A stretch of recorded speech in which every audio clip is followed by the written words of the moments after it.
हाँ जी, जय भीम जय भारत। सानू कुछ दसो संविधान के बारे और 15 अगस्त के बारे। 15 अगस्त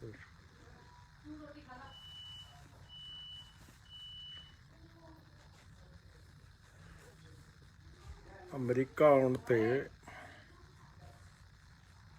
बच्चियां ने पूछया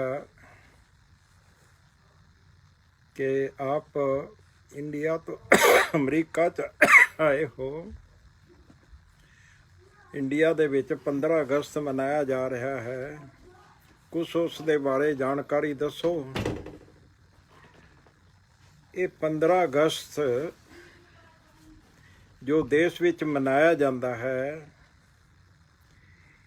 ये आज़ादी दिवस कहते हैं, लेकिन ये आज़ादी दिवस नहीं है क्योंकि उत्थों दे मूल निवासी लोगों नूं SC ST OBC सिख मुसलमान ईसाई औरतां 85% आबादी नूं कोई आज़ादी नहीं मिली है।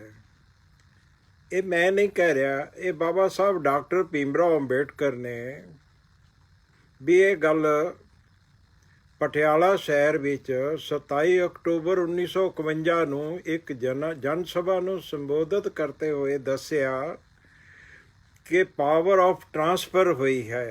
एक विदेशी चला गया, एक विदेशी अंग्रेज इस देश नूं छड्ड के चला गया ते दूसरा विदेशी इस देश का हुक्मरान बन गया।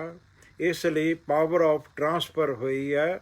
जो लैटर है ਉਹਦੇ ਵਿੱਚ साफ लिखिया क्योंकि 14 तारीख रात ਨੂੰ 12 ਵਜੇ ਜਨਾਂ ਨੂੰ ਪਾਕਿਸਤਾਨ ਵਾਸਤੇ ਆਜ਼ਾਦੀ ਮਿਲੀ। ਰਾਤ ਨੂੰ 12 ਵੱਜ ਕੇ ਕੁਛ ਮਿੰਟ ਤੇ 15 ਅਗਸਤ ਸ਼ੁਰੂ ਹੋ ਗਿਆ ਤੇ 15 ਅਗਸਤ ਨੂੰ ਭਾਰਤ ਨੂੰ ਆਜ਼ਾਦੀ ਨਹੀਂ ਮਿਲੀ, ਪਾਵਰ ਆਫ ਟਰਾਂਸਫਰ ਮਿਲੀ। ਤੇ ਇਸ ਲਈ ਆਪਣੀ ਆਜ਼ਾਦੀ ਲੈਣ ਵਾਸਤੇ ਡਾਕਟਰ ਭੀਮਰਾਓ ਅੰਬੇਡਕਰ ਜੀ ਨੇ ਪਟਿਆਲਾ ਸ਼ਹਿਰ ਵਿੱਚ ਆਪਣੇ ਲੋਕਾਂ ਨੂੰ ਦੱਸਿਆ ਕਿ ਤੁਸੀਂ ਅੰਦੋਲਨ ਕਰੋ। ਲੇਕਿਨ ਸਾਡੇ ਲੋਕਾਂ ਨੇ, ਜੋ ਇਸ ਦੇਸ਼ ਦੇ ਵਿਦੇਸ਼ੀ ਲੋਕਾਂ ਨੇ, ਮਨੂਵਾਦੀ ਲੋਕਾਂ ਨੇ जय जयकार बनाई, 15 अगस्त आज़ाद हो गया, देश आज़ाद हो गया, देश आज़ाद हो गया, पर देश की जनता आज़ाद नहीं हुई। SC ST OBC माइनॉरिटी 85% अज भी गुलाम है। अगर देश विच जनता नूं पानी नसीब नहीं है तो उन्हां दी गुलाम जिंदगी है। अगर जनता नूं पढ़ाई नहीं है तो वो गुलाम जनता है। जे लोगों नूं नौकरी नहीं है तो वो गुलाम जनता है। 73 साल आज़ादी दे जश्न मना रहे लोग जिहड़े, उन्हां ने कदी भी जाके जंगलां दे विच SC ST ते माइनॉरिटी दे लोकां नाल कदी भी जाके उन्हां दे दुख सुख दे विच ना तो उन्हां वास्ते पढ़ाई दा कोई इंतजाम होया ते ना ही उन्हां वास्ते हॉस्पिटलों दे विच कोई दवाई मिल रही है ते ना ही कोई दवाई देण वाले डॉक्टर उन्हां नूं जाती नफरत करदे हन।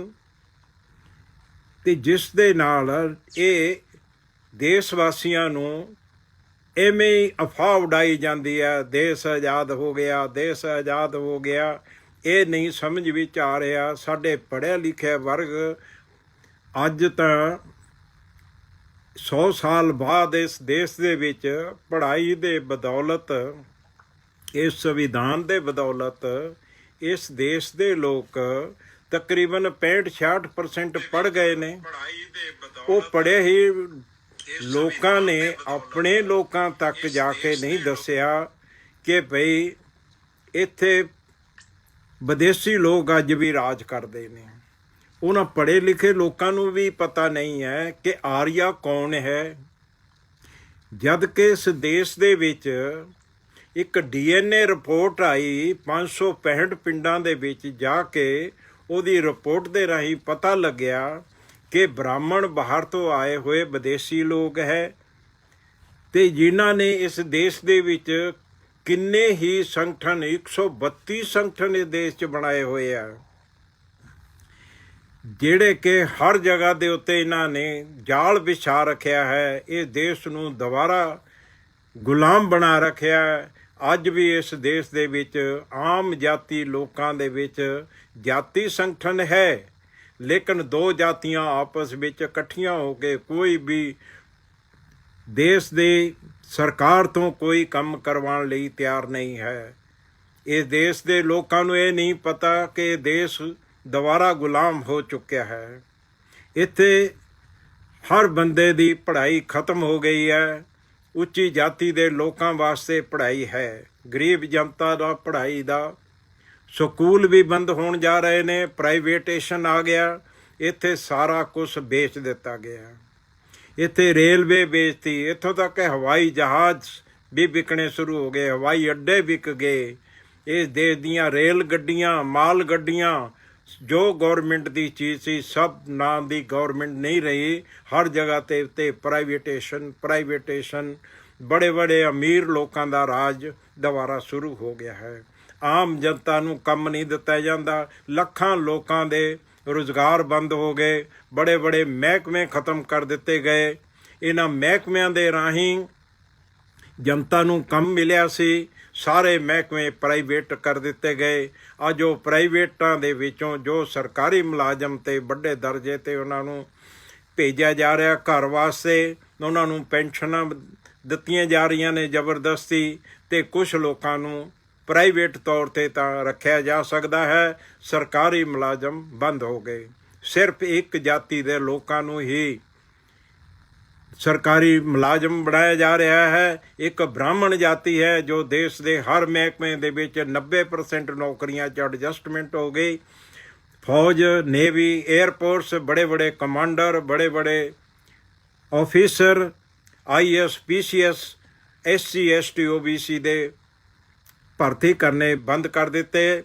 ਜਿਸ ਤਰ੍ਹਾਂ ਕਿ ਪਿਛਲੇ ਕੁਝ ਮਹੀਨੇ ਪਹਿਲਾਂ ਸਤੰਬਰ ਦੇ ਮਹੀਨੇ ਦੇ ਵਿੱਚ ਪਿਛਲੇ ਸਾਲ 314 IAS OBC ਵਰਗ ਦੇ UP ਦੇ ਵਿੱਚੋਂ ਭਰਤੀ ਕੀਤੇ, ਲੇਕਿਨ ਜਦੋਂ ਉਹਨਾਂ ਦੀ ਟਰਾਂਸਫਰ ਹੋਣ ਲੱਗੀ ਤਾਂ ਉਹਨਾਂ ਨੂੰ ਕੈਂਸਲ ਕਰਕੇ ਆਪਣੇ ਘਰ ਭੇਜ ਦਿੱਤਾ ਗਿਆ।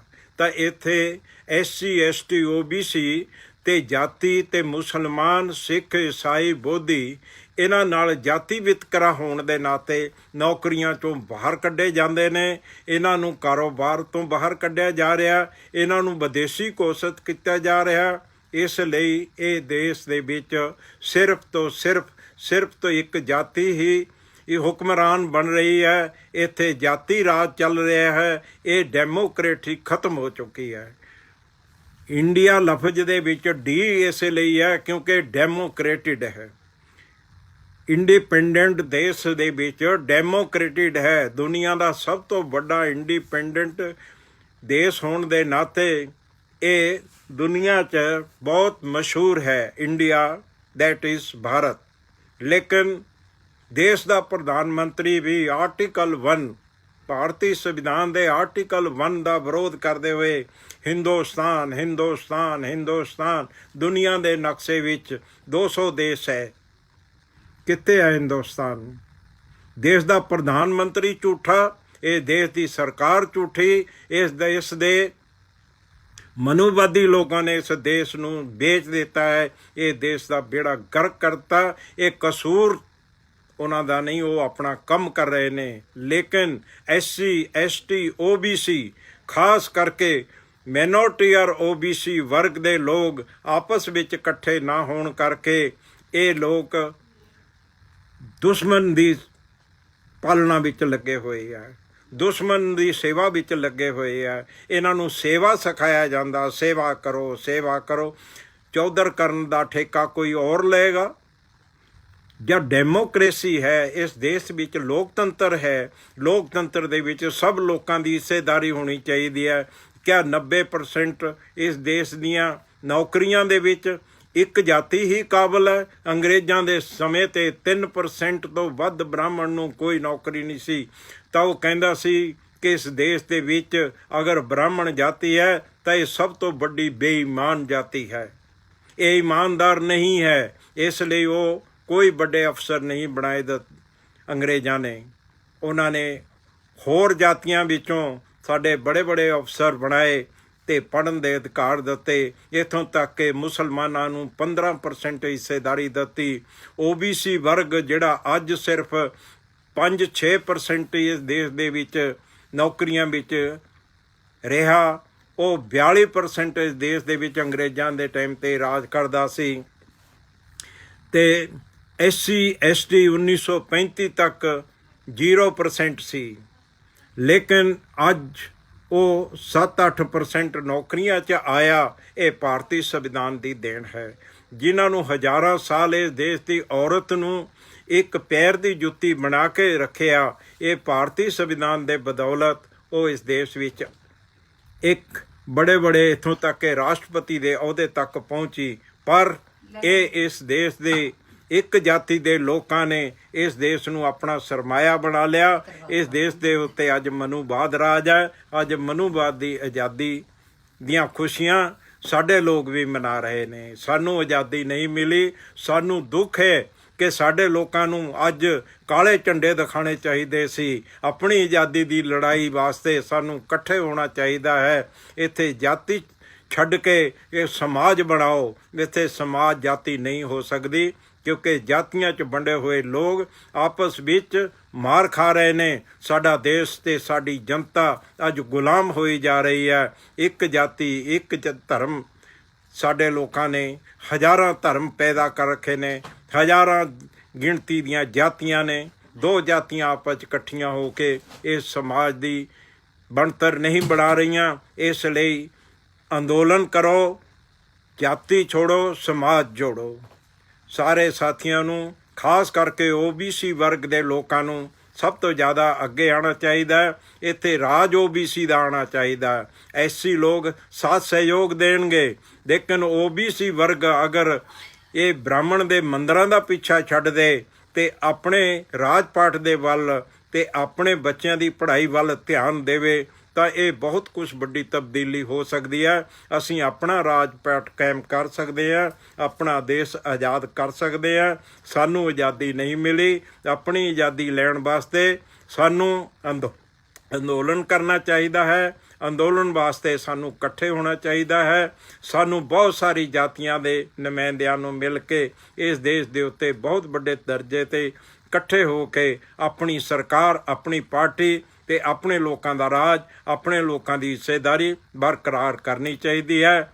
ਜੈ ਭੀਮ, ਜੈ ਭਾਰਤ, ਜੈ ਮੂਲ ਨਿਵਾਸੀ, ਜਾਗੋ ਮੂਲ ਨਿਵਾਸੀ।